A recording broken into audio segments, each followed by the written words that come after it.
The Kaaba, in Arabic al-Kaaba, literally the cube, is considered the center of the Muslim world.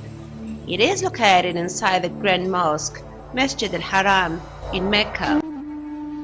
The Quran states that Abraham, together with Ismail, raised the foundation of the Kaaba. However, other Muslims claim that it was first built from Adam. But there is no historical or archaeological evidence that suggests that Mecca ever existed before the 4th century. In the southeast corner, a black stone is embedded in a silver frame. It is said it came from the paradise and fell down with Adam. Muslims believe that the stone was originally white and has since turned black because of the sins of the people. Others describe the black stone as a meteorite. The pilgrimage to Mecca, or Hajj, is one of the 5th pillar of Islam, a religious duty that must be carried out at least once in their lifetime by every able-bodied Muslim who can afford to do so. Muslim pilgrims circle the Kaaba as a part of the Tawaf ritual of the Hajj. If possible, they stop and kiss the black stone and shout Allahu Akbar. There are other rituals such as stoning the devil and climbing the 2 hills. When Muslims pray the required 5 times each day, they have to face the Kaaba. This direction is called the Qibla. Originally, Muslims were praying toward Jerusalem. The praying direction was changed 13 years after the beginning of Islam. As revealed in the Quran and clearly explained in the Tafsir, the change of the Qibla was not Allah's will, but Muhammad's wish that led Allah to abrogate his previous verse. At the time, the Kaaba was full of idols. 360 deities were in and around it.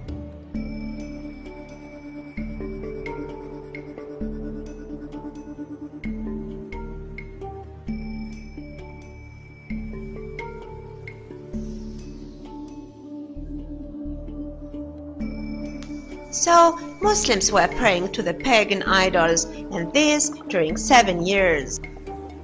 Couldn't Allah, the Almighty, not first have cleaned the Kaaba from his rivals and then fulfill the wish of his prophet? Allah's favoritism for the pagan Kaaba is not unusual. One of the events was the year of the elephants in 570, in the same year that Muhammad was born, in which Abraha, the Christian viceroy of Yemen that was ruled by Ethiopia, marched upon the Kaaba, which was full of idols, with an army which included many elephants, intending to destroy it. When he surrounded the Kaaba, huge flocks of birds appeared, carrying stones and striking it, and abolished Abraha and his army. Astonishing, when the Kaaba was cleaned from all the idols and became officially Muslims' house, Allah stopped protecting it. بأن الحجر الأسود قد سرق من الكعبة وأخذ، وظل الحجر الأسود بعيدا عن الكعبة 21 عاما أو يزيد. يقول إيه؟ الله يسامحك يا محمد، الكلام ده صحيح؟ جبته منين؟ اقرأ التاريخ، بقول لك انظر للتاريخ نظرة أعمق. ارجع للتاريخ، انظر نظرة أشمل. الحجر الأسود انتزع من الكعبة؟ أيوة. مين ده؟ الخبيث المجرم أبو طاهر القرمطي الذي انتزع الحجر الأسود من بيت الرب العلي وذبح المسلمين في الطواف وهم يطوفون حول بيت الله جل وعلا. ذبحهم كما تذبح الخراف والأغنام، ذبحهم وهم يطوفون بملابس الإحرام، وانتزع الحجر الأسود. وخلي بالك بقى، شايف الفتنة، ظل يصرخ في الكعبة في صحن الطواف يقول: أين الطير الأبابيل؟ أين الحجارة من سجيل؟ يا خبر أبيض، ده تحدي واضح. بتقولوا لنا طير أبابيل نزلت على أبرهة الحبشي، وبتقولوا لنا حجارة من سجيل نزلت على أبرهة. فين الطير دي؟ أنا عاوز الطير. عاوز الحجارة. يا الله، فتنة قاسية، فتنة قاسية. Indeed, this and more is documented in Muslims' historical books. During the Islamic period, KABBA was attacked and destroyed many times, and Allah did not show His will to protect it. In the 3rd century of Hijri Islamic calendar, Abu Tahir bin Hassan al-Qurmuti, a ruler of the Karmatian state in Bahrain and Eastern Arabia, went to Mecca, looted it, and killed 30,000 defenseless pilgrims who were expecting Allah's intervention that never took place.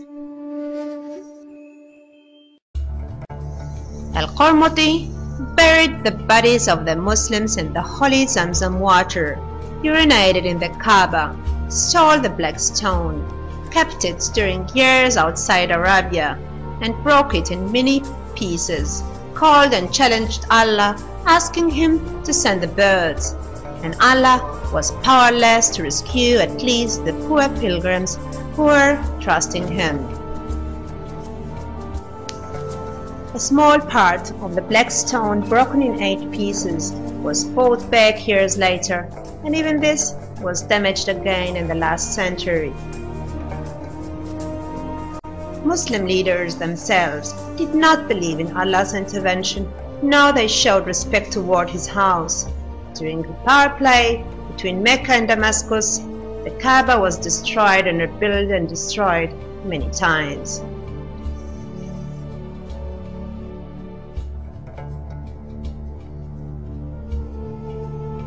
Not only humans were the cause of the Kaaba destruction, but also natural disasters sent from Allah.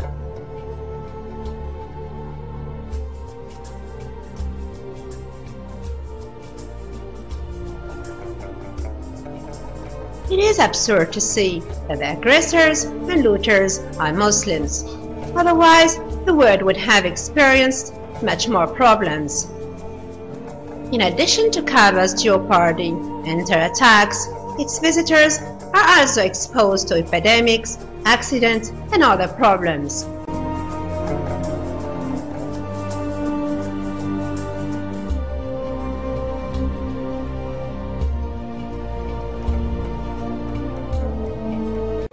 What is Allah's definition of the word security?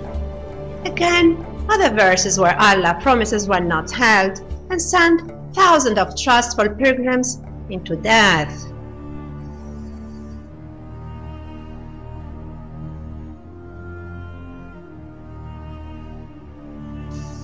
Funny enough to see that France, who belongs to the most famous laicist countries, sent commandos to rescue Mecca's Caesar. And more ridiculous is the argument that those soldiers converted to Islam shortly before to enter Mecca.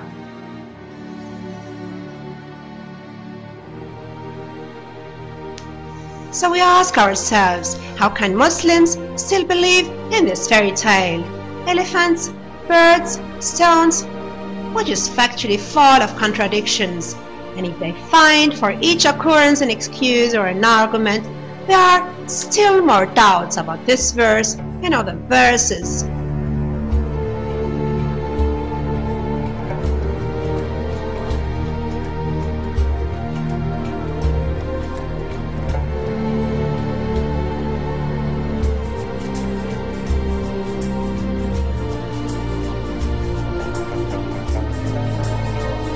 One of the fatal errors in this verse is the execution of those missionaries whose aim was to spread God's word and intended to build a church in Mecca.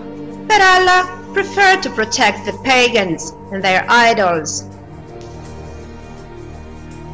But historically, Mecca was never attacked from Abraha. Or did the Muslims mix up the city? As before the Islam, there were many Kaabas in the Arabic Peninsula. At least 20 are recorded historically. Many of them had a meteorite or a black stone that was adored from the Arabs at the time. But Mecca's Kaaba had a special status because Mecca was the meeting point of the caravans Therefore, the Kaaba had the most number of the idols that were worshipped from the most Arabs. So each tribe had its deity in the Kaaba, and the Arab merchants, during their passage to Mecca, used to revolve the Kaaba to pray to the one God or to another. But at that time, the pagans had more rituals than just to revolve the Kaaba, and surprisingly, those were the same rituals as the ones that are practiced nowadays from Muslims. As recorded in the Quran, Tafsir and Hadith, the pagans used to do the same rituals as the one done during the Hajj, only they did them naked, men and women. And 20 years after the beginning of Islam, Abu Bakr was asked during his pilgrim to tell them to wear something. Does this mean Muslims were naked too? In any case, Abu Bakr was along with naked people during his pilgrimage. Was he doing pilgrim to the idols?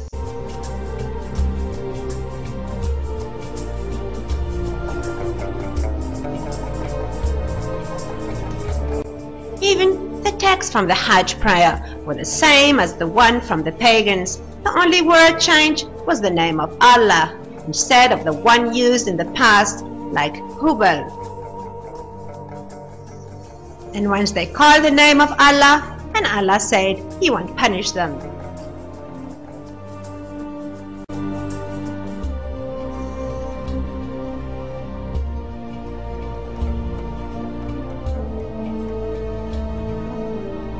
Umar ibn al-Khattab was wondering why he should kiss a stone and do other pagan rituals.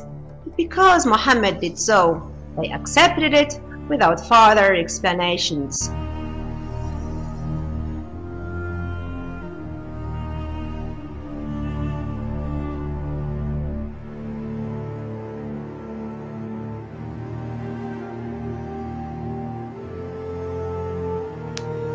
It is also recorded that many Muslims did not want to do the Safa and Marwa because this was a pure pagan ritual.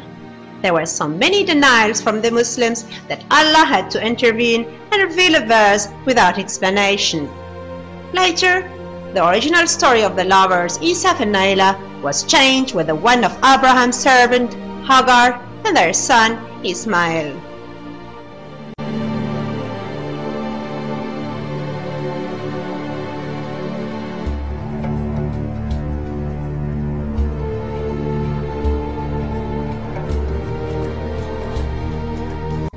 Mecca was a central meeting point of the caravans, and real goods were changed and a business was made. With a new ideology, Mecca is getting money for nothing, and Allah missed His most important verse to order the Saudis to divide this money or share it with the ones in dire straits, instead of making more rich sheikhs. The strong will of the Saudis to spread Islam is very comprehensible, and it is cash generating.